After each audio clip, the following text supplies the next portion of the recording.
Alright, welcome back to Adobe Dreamweaver CC. In this tutorial we're going to explore problems that we can correct through adjusting margins and padding. Those are the two main issues that happen after you have your size and layout. So you can see here I've chosen my typefaces and some of them are pretty standard. So for example, the body tag here, if I scroll this out, I actually went with Our Emo, which has only 400 for font weight, but I increased the size to 1.2 ems, and I felt like that looked pretty decent. I like the look of it. Still has the nice bold quality here for the bold type. And then for the headers, so I have an H1 and an H3. I use this Cambo web font, web typeface, which is really nice. And so I went from 2 ems to 3 ems for here. The one thing you're realizing though is there's some issues with my animation. As you can see, they're not quite going up as much except for the home button here. So let me show you what's been going on there just by resizing a little bit. And with real-time preview, you can see the home is correct now, but look how much lower the other little guys are. The reason why this happened is because I increased the size of the typefaces for these guys overall, and so proportionally there's some issues with how much farther up they go, and it's a real easy fix. So you just have to select each one. If I click on one of these, there we go. Then .nav artwork is the one I need to do. I'm only going to do one of them, and then you can basically repeat the same process for the others. But here it is, and what it is essentially not the margin but the padding.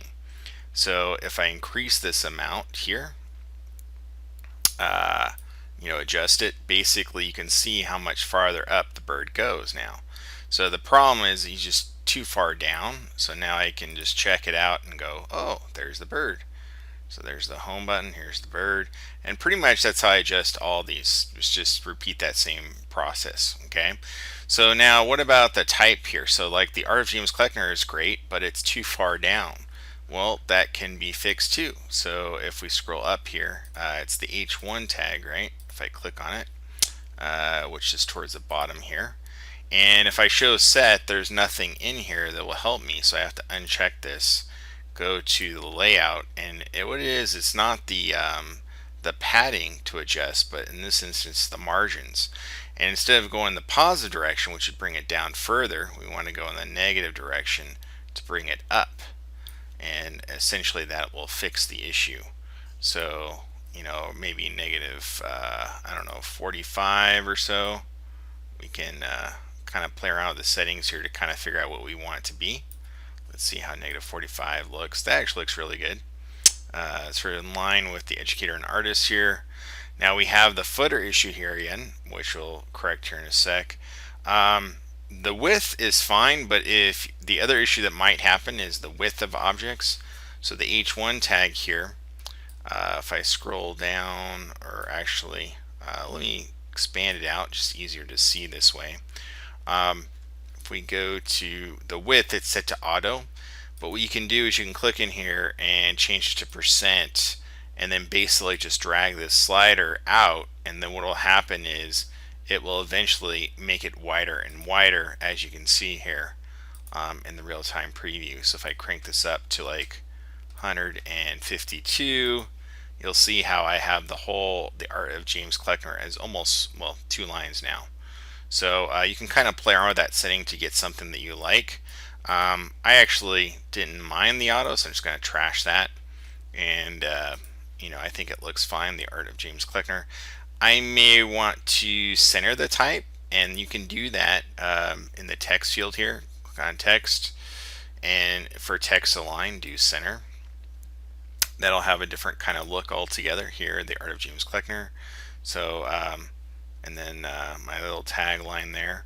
Now the footer here again is an issue where we need to adjust the margin. So if we go to the footer, which I believe is up here, yeah, footer here, we want to adjust under layout, and it's the margin here. If we scroll down here towards the bottom, you can see how much further it needs to go. So we just have to drag that value down to a certain degree, and you can see here now it's plenty down. So we just have to back up maybe around, I don't know, 650 or so. Let's see how that looks. Go up higher yet. Probably around 600 will work. Yep, that looks okay. It could even go a little bit less. So you just have to finesse with that to see, where you need to have it set up for the margins here. For the spacing, and you can do that all visually. You don't have to, there's no magic number again, but that will fix the animation, that'll fix your whole layout, and everything will look pretty nice. Now I did increase the typeface of the body tag, so just real quick to go over that. Let's see, body, here we go. Under text, I set it to 1.2 ems instead of 1. So it just made it a little more impactful in terms of, because the weight's kind of low, I kind of wanted to stand out just a little bit more. This whole line could go up a little bit more. So again, that's just adjusting the margins and kind of play around with it. So yeah, so that's the basic overview of adjusting margins and padding to fix any issues that might happen, whether it be the animation or the overall layout. In future tutorial, we'll cover how to deal with responsive design, because right now kind of been working on this as a desktop layout, but if we wanted, for example, a iPad or some sort of tablet device, you can see there could be certain issues that would come across, and then of course on mobile we have some severe issues that will happen. So we'll try and tackle that in another future tutorial. Until next time, see you soon. Adobe Dreamweaver CC. Cheers.